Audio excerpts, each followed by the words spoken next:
Hello there, my name is David Thurtle. I'm one of the registrars in urology here at Peterborough City Hospital. I'm here today to go through information and the consent form for a circumcision. So, a circumcision clearly involves the removal of a foreskin. And the reason a circumcision is performed is often due to tight narrowing of the foreskin, causing problems. This can be due to diseased skin, and sometimes we can do a circumcision because people are getting frequent infections of the foreskin, or because they have lesions on the foreskin which look suspicious, including potential cancerous lesions of the foreskin. The alternatives of a circumcision can sometimes be topical creams, which can help to loosen the skin and may mean that a surgery is not necessary. In terms of the details of the procedure, a circumcision is performed generally under general anaesthetic, but sometimes it can be performed under local anaesthetic or spinal anaesthetic. The area will be prepared with antiseptic solution. We will then tend to insert a local anaesthetic block as well, so that when you first wake up from the procedure, the area is comfortable. We may give antibiotics prior to the procedure as well, if there's concern of infection. The procedure itself involves 2 incisions, one on the inside and one on the outside of the foreskin. A cuff of skin tissue is removed, and this is generally sent off for analysis. The 2 wounds are then closed using absorbable stitches. These absorbable stitches are then covered with jelly and often with dressings, so that when you wake up you may have dressings around the wound. In terms of after effects following on from the procedure, there are common, less common and rare side effects. It is very common that you have some swelling and some bruising of the area and of the penis for a few days. Sometimes this can persist for a couple of weeks, and it may take up to 4 to 6 weeks for the penis to return to a normal aesthetic. It's very common that you have increased sensitivity of the tip of the penis.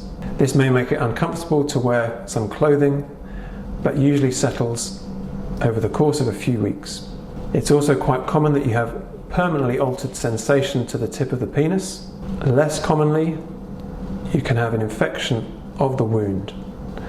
This may require antibiotics.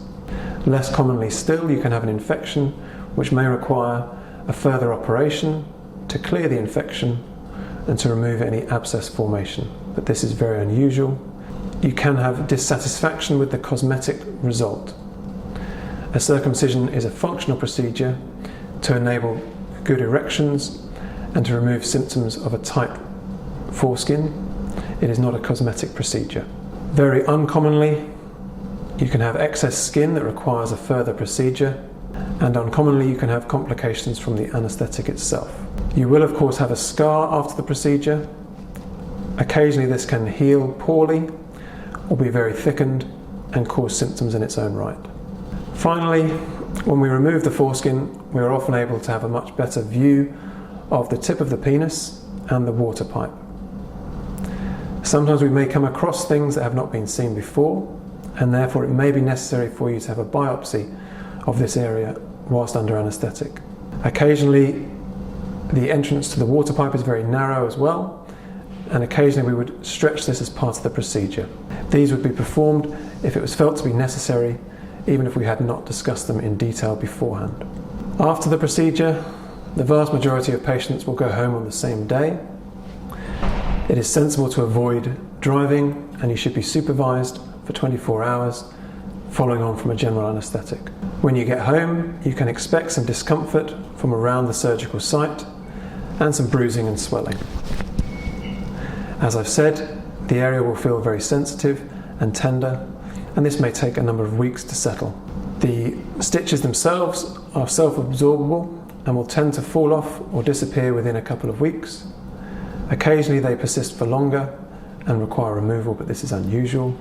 It is sensible to try to keep the area dry for at least 48 hours. Thereafter, it is better to use showers rather than baths, and dab the area dry gently with a clean towel. It is sensible to avoid sexual activity or masturbation for at least 2 weeks after the procedure and until you feel well otherwise.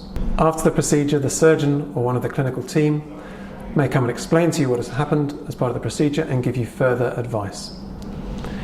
If we have sent the foreskin off to be analysed, it tends to take at least 2 weeks to get the results from this back, and we will be in contact thereafter if there's any concerns. We do not routinely follow up patients through the clinic after a circumcision, but we may do if there's concerns.